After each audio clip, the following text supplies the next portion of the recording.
Good morning, students, and welcome back for our next topic in the nationalism in Europe. And this topic we are going to deal about the aristocracy and the rise of the new middle class. So, first of all, we will know what is aristocracy. Aristocracy is a term used to denote the class of people belonging to the nobility. We know that in France or in any other country in those days there were three classes of people: the clergy, the nobility, and the third estate, or means the common people.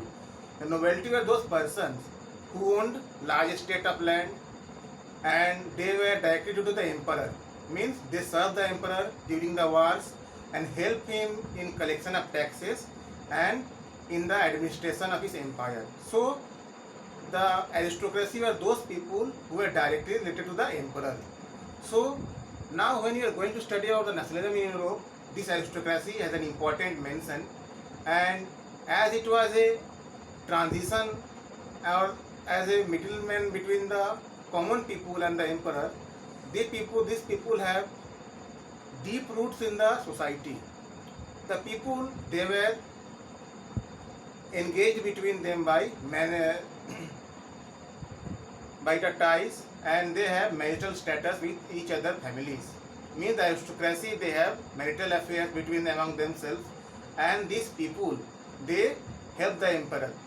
So what happened? How did nationalism came in Europe, and how did it help the people to unite themselves? I told you earlier that the common people, who were also called serfs or peasant in the places, they were directly linked to the landlord. Means a feudal system was there in which the landlord or the aristocracy, they owned the land, and the peasant and the serf, they used to cultivate that land and used to grow the crops and pay the taxes direct to the aristocracy. So they served as the middleman between the emperor and the common people. So what happened? When this aristocracy became less powerful, then what happened that the common people, they were united, and the middle class in Europe, it came as a result of the following reasons.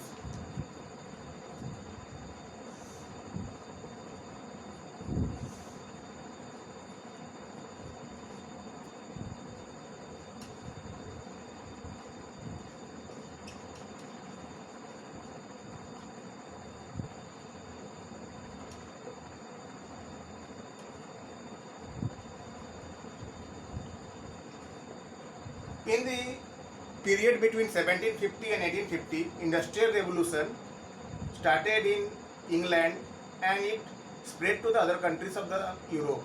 But in England, the condition changed. Due to the factory system, the middle class began to emerge.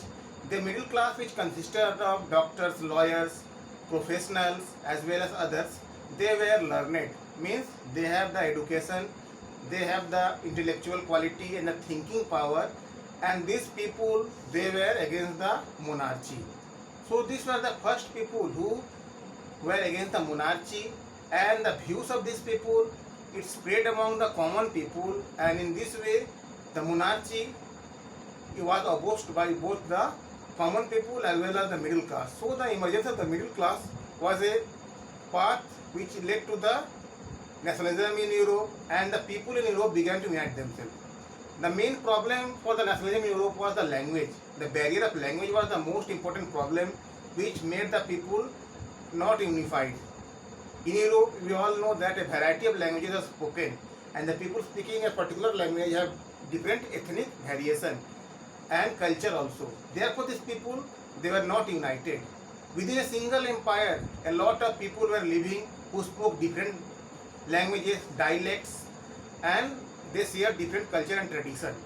So in this situation, it was very difficult for the people to be united. But one thing kept the people together was they were related to a particular monarch or king, and they have to serve them. This only made the people united. And when the views of the middle class, it went to the society or the common people, then the common people began to think that a system should be there, a political order should be there, where everyone should have the right to participate, and where everyone should have the right to be a part of the administration. So in this respect, the monarchy was opposed by the people. At that time, the Austria-Habsburg Empire was ruled by the monarchy, and the Duke Metternich was the person who ruled the empire. So Duke Metternich, he was a key person in the defeat of Napoleon. In the previous class I told you that Napoleon was defeated in the Battle of Waterloo in 1815, and Duke Metternich was the key person who was responsible for the defeat. He unified all the forces of Europe against Napoleon, and this was the result in the defeat of Napoleon. So Duke Metternich was a staunch supporter of conservatism.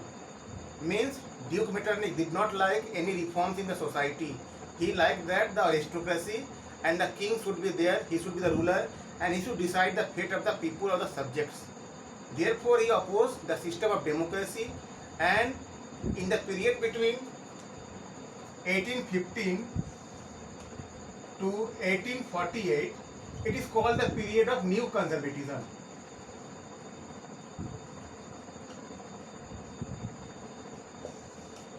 Then what is new conservatism? New conservatism is an ideology which was proposed by Duke Metternich of Austria-Hungary, and in this he tried to make the things which were earlier present, and the reforms introduced by Napoleon were withdrawn.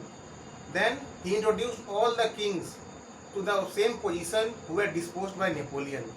Means the kings who were disposed by Napoleon during the war were again restored on the throne, and the old political order or the feudal system again were introduced. So Napoleon once stated a statement that when France sneezes, the whole of Europe got cold. It was a very important statement. Why?